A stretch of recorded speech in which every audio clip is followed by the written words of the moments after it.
पिछले लेक्चर में हम लोगों ने कौटिल्य के ओरिजिन ऑफ स्टेट यानी राज्य के उत्पत्ति के सिद्धांत को समझा था।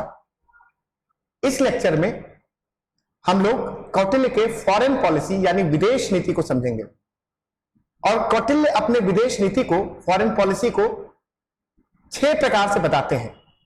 तो क्या है? पहला है, इसको हम कहते हैं 6 फोल्ड पॉलिसी। 6 फोल्ड पॉलिसी, षड नीति। तो कौटिल्य कहते हैं कि एक राज्य को अपने दूसरे राज्य के साथ किस प्रकार संबंध बनाने हैं। तो सबसे पहली चीज है कि संधि करना, यानी कि ट्रीटी करना, संधि करना। हमेशा आप युद्ध नहीं कर सकते, पीस में रहना भी आवश्यक है। तो कौटिल्य कहते हैं कि आपको संधि करके रखनी चाहिए अपने पड़ोसी राज्यों से या और राज्यों से।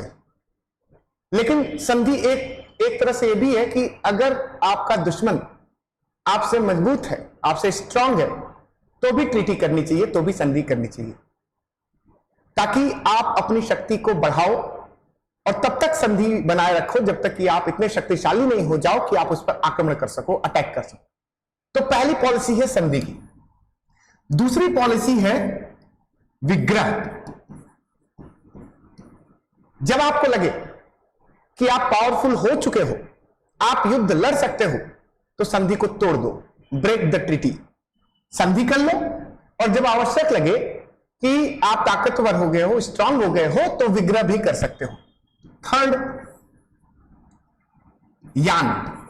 यान का मतलब अटैक करना। इसके बाद आप आक्रमण कर सकते हो। आक्रमण ऐसे नहीं, तैयारी के साथ। फोर्थ, आसन। आसन का मतलब है साइलेंट रहना, यानी मौन रहना। इसमें आप न तो युद्ध करते हो, न तो ट्रीटी करते हो, चुपचाप रह करके अपनी शक्ति को बढ़ाते हो, और जब आपकी शक्ति बढ़ जाएगी तब आप अटैक कर सकते हो। तो आसन करना। फिफ्थ है आश्रय। आश्रय का मतलब होता है कि किसी बड़े राज्य के अंडर में आप हो जाओ, ताकि उसके सहारे आप दूसरे पर अटैक कर सको। जैसे मान लीजिए कि कोई छोटा राज्य किसी बड़े राज्य के आश्रय में रहता है, तो दूसरा राज्य उस पर अटैक इसलिए नहीं करता है क्योंकि उसे पता है कि बड़ा राज्य का उसको सहारा मिला हुआ है। तो आश्रय लेना भी जरूरी है।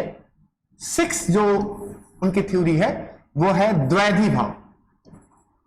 द्वैधी भाव। द्वैधी भाव का मतलब चुपचाप न रहो, 2 स्टेट के बीच में ट्रीटी कराओ, 2 स्टेट के बीच में संधि कराओ। मतलब आपका इंटरफेयर किसी 2 स्टेट में पीस को स्टैब्लिश करने में भी होना चाहिए, तो उसको कहते हैं द्वैधी भाव। तो पहला है संधि, दूसरा है विग्रह, तीसरा है यान, चौथा है आसन, पांचवा है आश्रय, और 6th पॉलिसी है जिसको हम कहते हैं द्वैधी भाव। इस 6th पॉलिसी से आप फॉरेन रिलेशनशिप बना सकते हो। संधि भी आवश्यक है और अपने राज्य का विस्तार करना भी आवश्यक है, जिसके लिए युद्ध भी आवश्यक है। पीस एंड वॉर दोनों जरूरी हैं। जरूरत पड़ने पर पीस को स्टैब्लिश करिए और जरूरत पड़ने पर वॉर करिए। तो ये इन्होंने अपने 6 फोल्ड पॉलिसी यानी षड नीति में समझाया। चलिए आगे बढ़ते हैं। एक बहुत ही इंपॉर्टेंट प्रिंसिपल है जिसका नाम है मंडल। मंडल तो आपसे एग्जाम में पूछ सकता है कि कौटिल्य के मंडल प्रिंसिपल को समझाइए।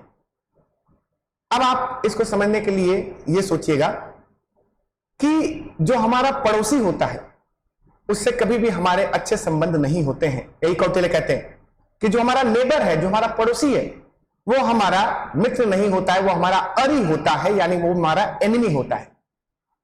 और एनिमी का जो एनिमी होता है, यानी जो शत्रु का शत्रु होता है, वो दोस्त होता है। तो 2 ही प्रिंसिपल हैं जिसके आधार पर मंडल प्रिंसिपल को स्टैब्लिश किया जाएगा। पहला जो प्रिंसिपल है कि अपना जो पड़ोसी है, अपना जो नेबर है, वो नेचुरल रूप से हमारा एनिमी है, और उसका जो एनिमी होगा वो हमारा मित्र होगा। अब इसको प्रेजेंट के फॉरेन पॉलिसी से भी हम रिलेट कराएंगे। तो पहले समझिए कि जो राज्य को बड़ा करना चाह रहा है, मान लीजिए मगध, और कौटिल्य चाहते हैं कि चंद्रगुप्त अपने राज्य का विस्तार करे, तो चंद्रगुप्त का जो राज्य है, जो मगध है, उसको कौटिल्य कहेंगे वीजगीषु। वीजगीषु। वीजगीषु कौन है? तो वीजगीषु वह स्टेट है जो अपने राज्य को बढ़ाना चाहता है, अपने राज्य का विस्तार करना चाहता है। तो मगध मान लीजिए वीजगीषु है, जिसका राजा है चंद्रगुप्त, और कौटिल्य उसको सलाह दे रहे हैं कि तुम अपने राज्य को आगे बढ़ाओ। तो वीजगीषु। अब कौटिल्य ने कहा कि जो राज्य का सबसे पड़ोसी होगा, राज्य होगा, वो आपका नेचुरल एनिमी होगा। यानी वीजगीषु का जो पड़ोसी है वो एनिमी है, यानी वो अरि है। अरि मतलब शत्रु, एनिमी, क्योंकि वो पड़ोसी राज्य है। तो वीजगीषु का जो पड़ोसी है वो अरि है। अरि के पड़ोस में जो होगा, चूंकि वो अरि का अरि होगा यानी शत्रु का शत्रु होगा, तो वीजगीषु का वो मित्र होगा। तो अरि के पड़ोस में जो होगा वो मित्र होगा, वो फ्रेंड होगा।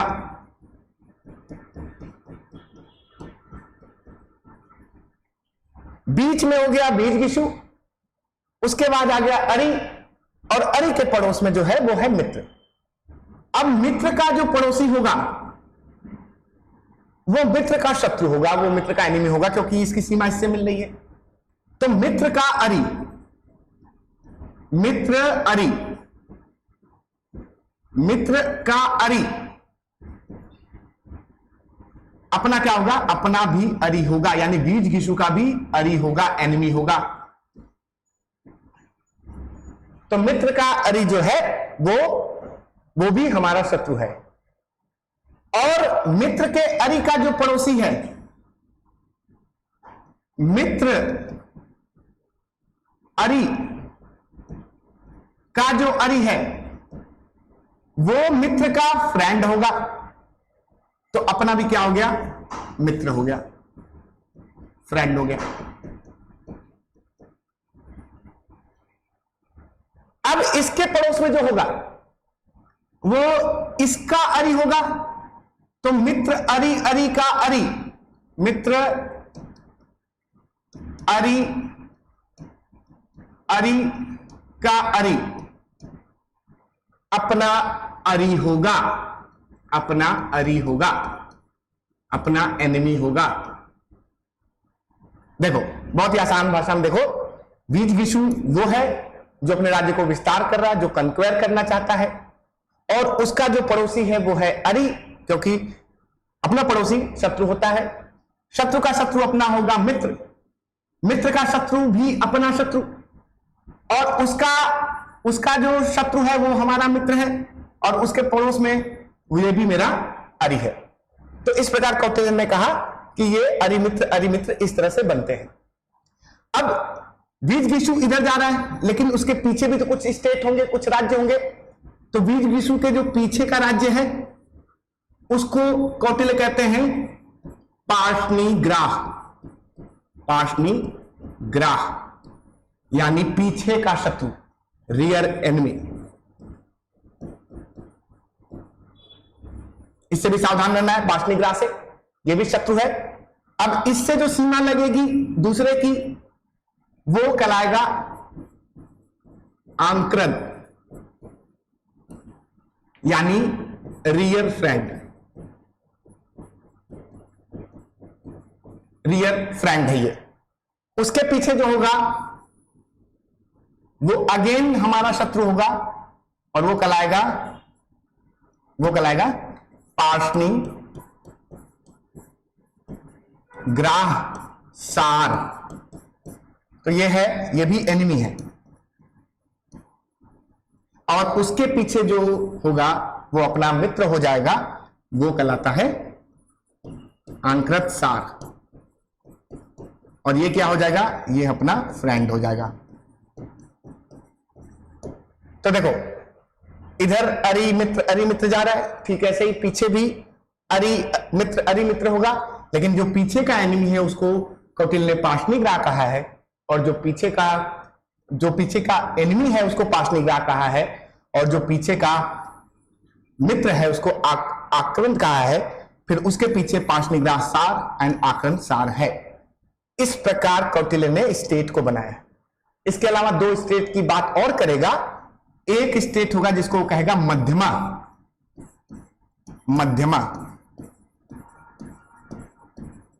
मध्यमा कैसा स्टेट है?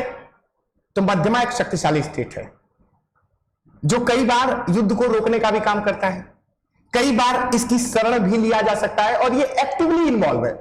तो मध्यमा जो है वो एक्टिवली इन्वॉल्व है। और एक और स्टेट है जिसको कौटिल्य ने कहा न्यूट्रल, इसको कहते हैं उदासीन। इन सभी में ये सबसे ज्यादा शक्तिशाली है, लेकिन ये किसी भी तरह का इन्वॉल्वमेंट नहीं रखता है। यह एक उदासीन है। उदासीन का मतलब कहीं पर इसका इन्वॉल्वमेंट नहीं होता है। इस प्रकार कौटिल्य ने टोटल 12 स्टेट बताए हैं, 12 स्टेट्स बताए हैं। एक हो गया बीजगिशु, उसका पड़ोसी अरि, उसका पड़ोसी मित्र, फिर उसका पड़ोसी अरि, फिर उसका पड़ोसी मित्र, फिर उसका पड़ोसी अरि, फिर उसी तरह से पीछे भी अरि मित्र, अरि मित्र। तो इस प्रकार टोटल 12 स्टेट कौटिल्य बताते हैं। तो ये है मंडल प्रिंसिपल। और एग्जाम में अगर फॉरेन पॉलिसी पूछे तो आपको फॉरेन पॉलिसी में 6 फोल्ड पॉलिसी बतानी है, साथ ही आप मंडल प्रिंसिपल का भी जिक्र कर सकते हैं। प्रेजेंट टाइम में इंडिया की जो बाउंड्री है वो चाइना से लगती है और पाकिस्तान से लगती है। तो आप लोगों ने देखा होगा कि वो हमारा नेचुरल एनिमी है। अब इनके पड़ोस में जो स्टेट होंगे उनसे हम अपना फ्रेंडली रिलेशनशिप बनाते हैं, यानी उनको मित्र के रूप में देखते हैं। अब यूएसए जो है वो एक तरह से मध्यमा का काम करता है, डिप्लोमेसी भी करता है। तो इस तरह से कौटिल्य की जो मंडल सिद्धांत है वो प्रेजेंट टाइम के भी जो फॉरेन के जो पॉलिसीज हैं उनमें लागू होते हैं। आपको सुनकर आश्चर्य होगा कि ये जो 6 फोल्ड पॉलिसी है उसका प्रयोग हम लोगों ने उतना नहीं किया, ब्रिटिशर्स ने किया। अब देखो, ब्रिटिशर्स ने कोई युद्ध एक बार में नहीं लड़े। जब वो ईस्ट इंडिया कंपनी का जब शासन था तो जब भी युद्ध लड़ते थे तो एंग्लो जो वॉर होता था वो देखिए 2-3 होते थे। उसका रीजन था कि ब्रिटिशर्स जानते थे कि जैसे ही वो कमजोर हो रहे हैं ट्रीटी कर लो, ट्रीटी कर लो, ट्रीटी कर लो, और जैसे ही मजबूत हो जाएंगे ट्रीटी को तोड़ करके फिर से अटैक कर देंगे। तो आप देखो, ब्रिटिशर्स कौटिल्य की पॉलिसीज को समझते थे और उन्होंने यहां पर लागू किया। तो ये बहुत ही इंपॉर्टेंट फॉरेन पॉलिसीज हैं जो कहीं ना कहीं आज भी इस्तेमाल की जाती हैं। तो इस क्लास में आज हमने मंडल सिद्धांत को समझा। नेक्स्ट क्लास में कौटिल्य के और भी प्रिंसिपल को हम समझेंगे। Thank you.